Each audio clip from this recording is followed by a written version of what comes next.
Hello दोस्तों, आपका स्वागत है हमारे YouTube चैनल पर। तो आज हम लोग क्लास 10th के अध्याय 7 निर्देशांक ज्यामिति पढ़ेंगे। इसे इंग्लिश में कोऑर्डिनेट ज्योमेट्री बोला जाता है। इसमें हम लोग सीखेंगे कि विभाजन सूत्र कैसे निकाला जाता है। तो चलिए हम आपको बताते हैं कि विभाजन सूत्र कैसे निकाला जाता है। मान लीजिए कि एक बिंदु ए दिया हुआ है और एक बिंदु बी दिया हुआ है। ए बिंदु का निर्देशांक दिया रहेगा और बी बिंदु का भी निर्देशांक दिया रहेगा। तो यहाँ पर कोई निर्देशांक नहीं है, तो हम लोग मान लेंगे कि ए बिंदु का निर्देशांक x1 है और y1 है, और बी बिंदु का निर्देशांक x2 और y2 है।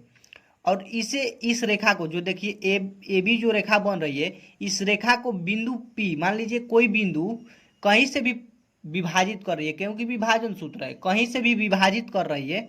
मान लीजिए कि यहाँ से P बिंदु विभाजित कर रही है, इसे M1 और M2 में, जो ए बी रेखा है इसे M1 और M2 में P बिंदु विभाजित कर रही है।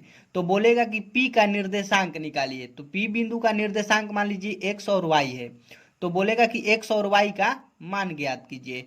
तो इसी के लिए विभाजन सूत्र का प्रयोग होता है। तो लिखवा देते हैं कि विभाजन सूत्र होता है क्या।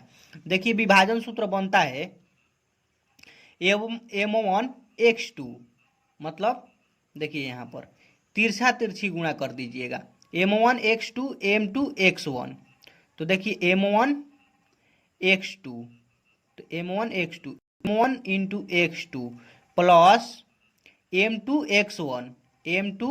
x1 बाटा में, ये दोनों जो है M1 और M2 बाटा में हो जाएगा M1 प्लस M2। अब यहाँ पर एक डॉट दे दीजिए, क्योंकि यह x का मान है, क्योंकि देखिए ऊपर x है तो यह x का मान निकलेगा, x का निर्देशांक निकलेगा। अब y के निर्देशांक के लिए हम लोग को करेंगे क्या, M1 y2 और M2 y1, M1 y2 plus M2 y1 अब बाटा में जो जितना विभाजित कर रहा है P बिंदु हो जाएगा प्लस में M1 प्लस M2। यही सूत्र होता है विभाजन का। इस पर हम लोग एक एग्जाम्पल भी हल करेंगे और तब आपको पता चल जाएगा कि विभाजन सूत्र के मदद से कैसे सवाल को सोल्व किया जाता है। तो चलिए हम लोग अब एग्जाम्पल देखते हैं। यही एग्जाम्पल है जो विभाजन सूत्र पर सोल्व होगा। यह प्रश्नावली 7.2 का पहला नंबर ही सवाल है जो विभाजन सूत्र पर बनेगा। तो चलिए अब हम लोग सवाल को सोल्व करते हैं।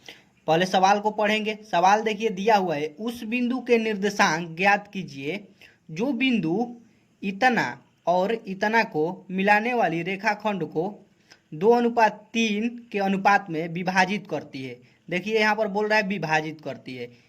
इस देखिए इन दोनों बिंदु से जो रेखा बनती है उसे जो बिंदु विभाजित कर रही है उसका हम लोगों को निर्देशांक निकालना है। देखिए यहीं पर बोल दिया है कि उस बिंदु के निर्देशांक ज्ञात कीजिए जो बिंदु इतना और इतना को 2:3 के अनुपात में विभाजित करती है।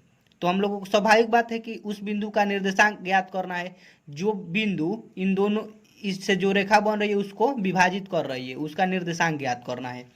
तो मान लेंगे हम लोग, देखिए एक बिंदु ए है, इसका निर्देशांक दिया हुआ है -1 और 7, इसका निर्देशांक है।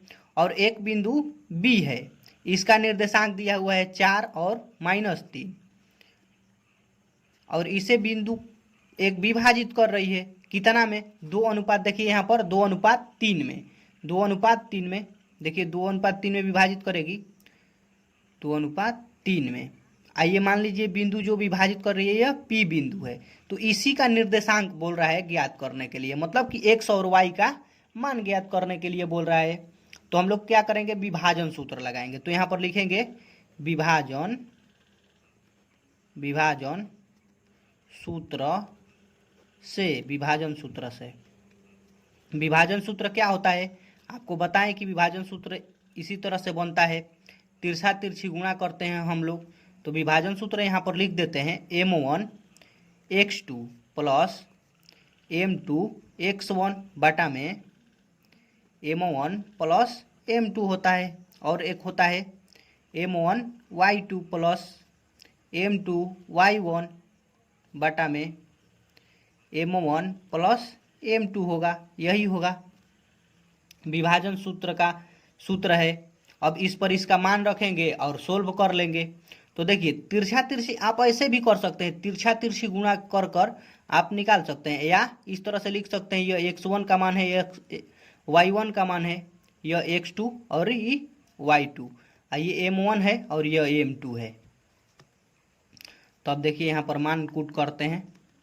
m1 का मान पहले रखना है, तो m1 का मान देखेंगे कहाँ है, m1 का मान 2 है, और x2 का मान, तो x2 का मान देखिए यहाँ पर दिया हुआ है कितना 4, तो 4 रख लेंगे। अब देखिए यहाँ पर m2 का मान, तो m2 का मान कितना है 3 है, तो 3 रखेंगे। अब x1 का मान, तो x1 का मान दिया हुआ है -1, तो -1 रखेंगे। बाटा में देखिए m1 प्लस m2, तो m1 दिया हुआ है 2 और m2 कितना है 3, तो लिख लेंगे। उसके बाद m1 का मान, तो m1 का मान 2 है, यहाँ पर देखिए m1 का मान 2 है, और बोला है y2 का मान, तो y2 का मान कितना है -3 है, प्लस m2 का मान, तो m2 का मान कितना है 3 है,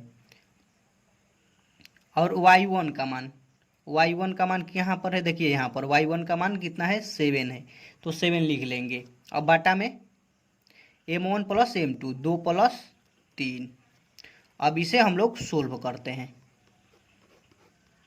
सोल्व करेंगे तो ये हो जाएगा, देखिए 4 दूनी 8 प्लस 3 से 1 में गुणा करेंगे तो -3 हो जाएगा, क्योंकि -1 में गुणा कर रहे हैं। बाटा में 2 प्लस 3 कितना होता है 5। अब देखिए ये 2 से -3 में गुणा करेंगे तो -6 होगा, और 7 कितना होता है 21, बाटा में 5, क्योंकि 2 आप प्लस 3 जोड़ेंगे तो 5 होगा। अब इसे सोल्व करते जाइए, बस सोल्व करते जाइएगा, सवाल बन जाएगा।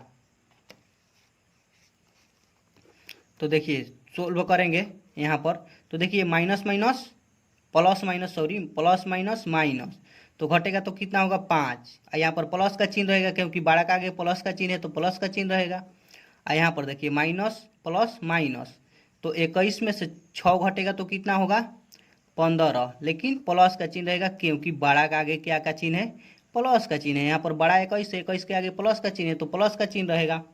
अब इसे हम लोग कटाएंगे, क्योंकि अब इसमें से घटाने और जोड़ने वाला नहीं बचा है, तो कटाएंगे। तो 5 से 5 कितना बार में जाएगा, एक बार में। 5 से 15 कितना बार में जाएगा, 3 बार में। तो इसका आ गया है निर्देशांक x और y का कितना 3। तो यहाँ पर लिख सकते हैं अतः p का निर्देशांक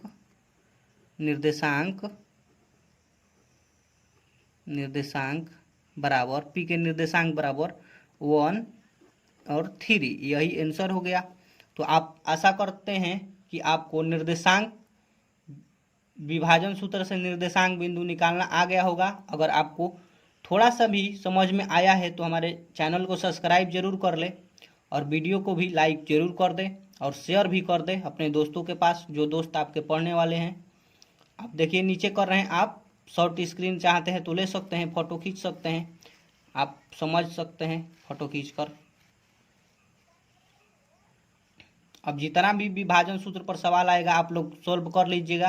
तो चलिए वीडियो अंत तक देखने के लिए थैंक यू।